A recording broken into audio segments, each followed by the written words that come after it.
Sometimes we laugh and sometimes we cry, but I guess you know now, baby. Hi guys, welcome back to the Growing Through a Breakup podcast series. I'm your girl Chloe, as you guys know by now. Getting through this, growing through it daily, and this is really helping me heal. So I hope it's helping somebody. Getting through this, growing through it daily, and this is really helping me heal. So I hope it's helping somebody else out there too.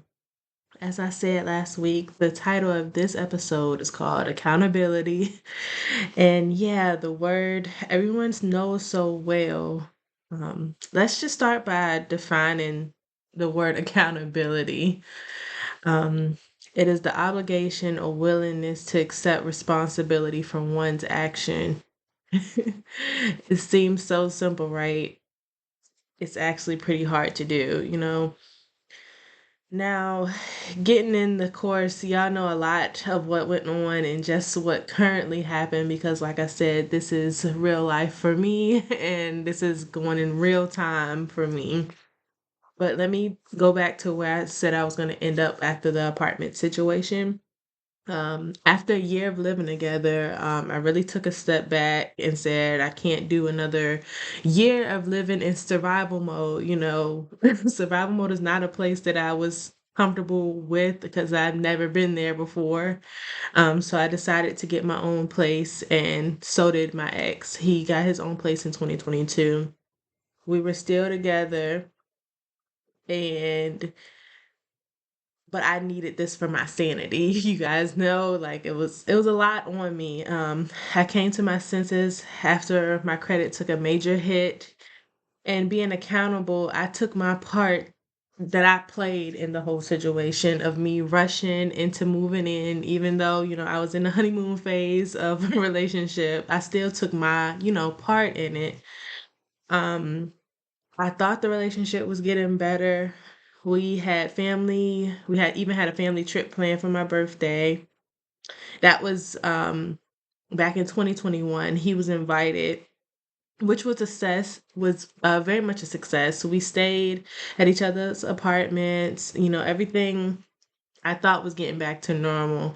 I still had issues with him because he just wasn't giving me the money that I was owed from the apartment. And it became very volatile because, he would still be out, I feel like, doing what he wanted to do. And I felt like I wasn't a priority. Like, it never felt like, well, I'm gonna get this money to her. It was always, I'm gonna get this money to her when I can, not like it's a priority. And I've always felt like I've never been the type of person, like, I don't like people owing people anything. So in my head, I'm like, I need you to get this back to me because I know how I feel when I owe somebody. Like, I want to get that back to them. But I literally still have the letter he wrote to me with 3 pages of complete lies, stating that he would pay me back everything that was owed, that he loved me so much. Thinking back on it now, if I was buying everything, if I was buying you everything and always making sure you were good before myself, I would love me too. Let's just let's just call a spade here, you guys. Like, that's really what my head said, that, and it may not sound, right to everybody, but that's just, that's how I thought about it. The thing about me is I really stand on everything I would say. I'm never the type to say something and not do it because your word is your bond. Like, and I found out quickly that wasn't the case for him. So let me go. I'm going to jump back and forth between 21 and 22, but it's just for clarity moments. And if you guys, have questions, just put them in the comment section. Whatever I feel comfortable with, of course I will answer. This is still me healing, and it's a process of things that, really hurt to talk about, but, we have to be accountable for our own, life and how we handle situations. So let's just go back to 2021. The first year of us dating and living together, I was at his hip. He invited me to all the family trips, but by the end of 2023, I was in the house on New Year's by myself. making me I actually did a Lego set. I was here by myself while he was with his family. I even had to text him Happy New Year. Didn't get a call. I had to text him after the new year had already passed. During the summer of 2022, we actually took a trip, a family trip. My mom, my dad, my sister, and him, of course, and me was we were all invited. Little did I know that would be our last family trip. And that whew, okay. He told me that he had saved $3,000 up for us to have a good time. We had been working really hard and he was just, excited to go. Let me tell you all I got from that trip that I can remember now. I could be forgetting a couple items, but I remember he bought me a pair of all black Adidas Ultra Boosts that were on sale. He did pay for the room though after the fact. I'm not even comfortable getting into that part of the situation, um but that was nice, but I ended up still giving out money because I hit a jackpot there. Let's just call a spade a spade. And I always want everybody to have a good time. Like, if I hit a jackpot, we all win. I've always been that type of person. Like, everybody comes up when I come up because I haven't gotten here by myself. You know what I mean? So after many of the family vacations, because he had went with us 2 times to Atlantic City and 1 time to Mississippi. And I always used to tell him that my one dream was to see clear water because, living where I live, we have water, but it's not clear. And I've always wanted to just go to an island, see clear water, and just relax. And come to find out, his family had planned a cruise around Thanksgiving of 2022, and I wanted to go so bad, you guys. So bad because they were cruising out of the country to areas that would have clear water. And, that's all I ever wanted to see. That's like one of the biggest things on my bucket list. I've had my passport. That's just side story. I've had my passport since 2019, right before the pandemic started, and I still haven't got one stamp in it yet. So that was big for me, but I would never. I turned into the person that once I was at his hip for that whole time, and then it stopped.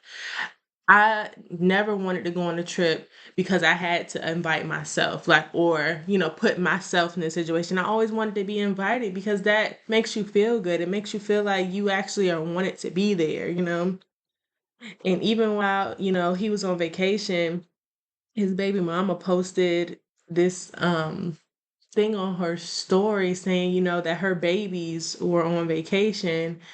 And, he did take his daughter, their daughter with him, but I felt like that was just like a cheap shot because it's like, so I called him. I called him, even though he didn't have that much service. I called him and tried to, confront him and check him on it. He was like, I don't even follow that girl, I don't know why she posted that saying that. So, I let it go. So many things, now that I think about it, like, why did I let it go? Because now it's like it's adding up. Like, she just knew what she was doing this whole entire time. I feel like, because let's just be honest, the baby mama, like, I don't even know if she even dated or anything. She might have had like maybe a sneaky link or something like that, but she never went public with anybody the whole 2 years of us dating. So, that's another story, and that's her story to talk about. That's none of my business, but y'all can take from it what how y'all feel and see how I would feel about it as well. But after that trip, things just got more weird. And by weird, I mean just different. It just was different. Our 2 year anniversary was October 25th. And y'all might remember what I said about the 25th in the last episode, which was so hard to record. But you guys, if you guys don't know, just go back and listen to why the 25th is kind of significant. But on our anniversary, he took me out and bought me this $1,700 Gucci bag.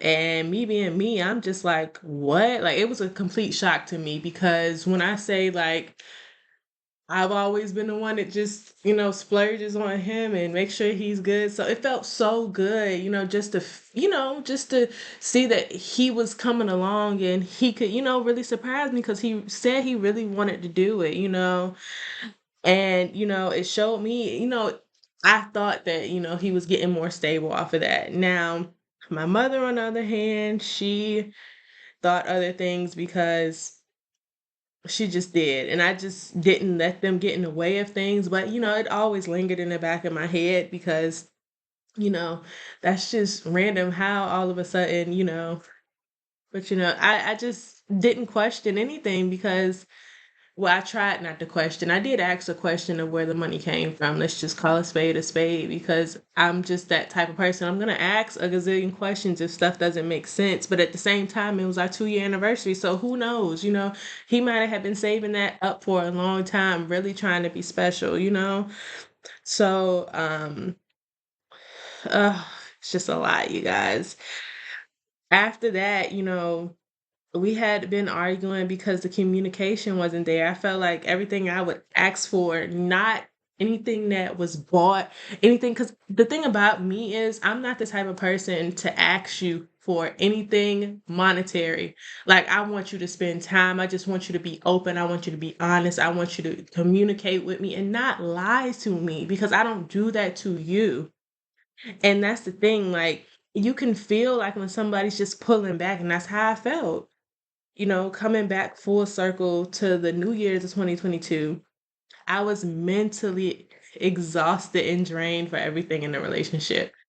Like when I tell you, I I just started to withdraw in my body. Like I could feel it in my body. It was just like I had sacrificed so much with money and time for somebody who couldn't even be truthful with me. You know what I mean? And that hurt. And it's like a combination of everything, like everything hit me at once. And it's just it was it was like a ton of bricks. And it's like this is really when everything hit me. Like I had hit a point of no return. And it's like it wasn't that I didn't love him anymore. Let's make that clear. I still love him to this day. Let's not I'm still in love with him. That's the process of going through this, trying to heal through this and become a better woman because of this. I just couldn't love him anymore. So it wasn't that I didn't love him. I just couldn't allow myself to love him anymore. So the first weeks of 2023 changed my life forever because I just finally took my power back. Only God knew, honestly, what was ahead of me. And I was just really tired of being not treated how I wanted to be treated and how I needed to be treated after everything we had been through. When you remain solid for a person and all you ask for is that in return and you still feel like you're asking for too much or the person can't just give you simple things that you ask for that's not monetary, aside from the fact that the money was still owed. Aside from that fact, like if I'm just asking you to do something that you know would make me happy and you're still not trying to do it, like how how does that, how does that make anybody feel? It doesn't feel like you really want this. So, you know, when I walked away, it was not an easy decision, even though like outside looking in, you guys are probably like, you needed to been do this, if he won't treating you right and you just didn't feel happy in the situation, you should have been left. But that's the thing about relationships and everything. Everybody around you can tell you you need to leave and tell you he'll know what he has when it's gone, like when you're gone, and everybody can tell you that, but you're not going to listen to them. You're only going to be able to leave when you are ready and you've had enough. And that's the realest thing about it because that's the thing. Like people aren't physically in the relationship. The relationship is you and the person. That's it.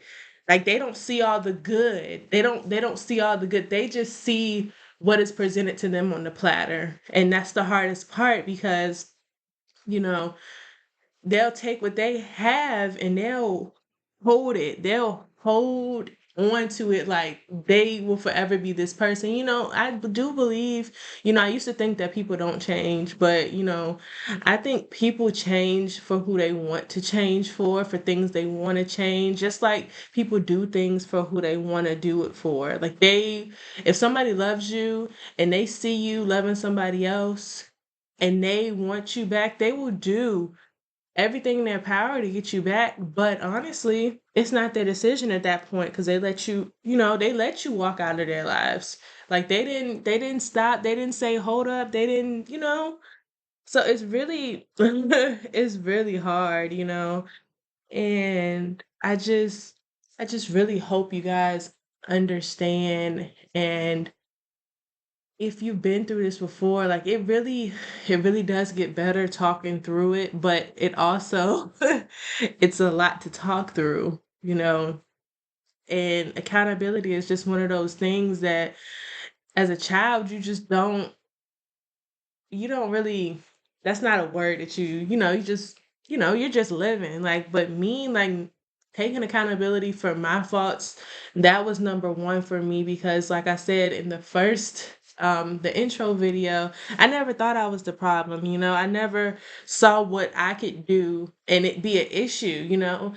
So seeing that and seeing how much I've grown in this situation, I don't take back anything. I don't take back how anything played out. I don't take back me walking away. I just hope that, in return, just like what this healing podcast is doing for me, I just hope it makes him a better person. And I don't wish no ill will towards him. I just know what I had to do to heal. And that's what I'm doing through this process, like doing through this whole podcast.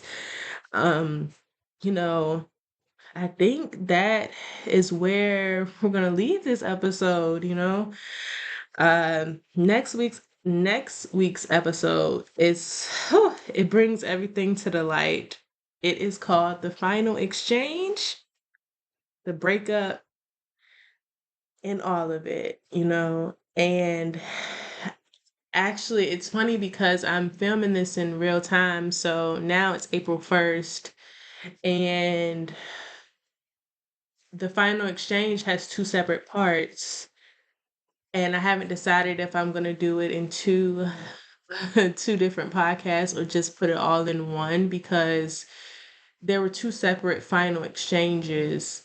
One when he got his stuff back, and actually guys, I got my stuff back too. So like I said, this is in real time for me. So when I record, like I record every Saturday, and if something happens throughout the week and it's like, oh my gosh, like I have to add it, and it's just like I'm telling you, my life is just a whirlwind right now. And I really appreciate the love, if anybody's out there, and just really understands like how healing it could make you.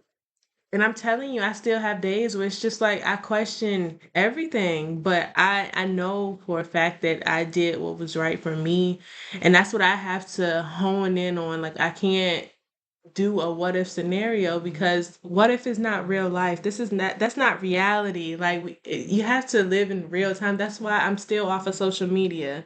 Like all I need is real time for me. Like I don't need anything on social media to show me who I am, who I'm not, what I'm not living up to, what I need to do, how I'm supposed to dress, how this is supposed to look.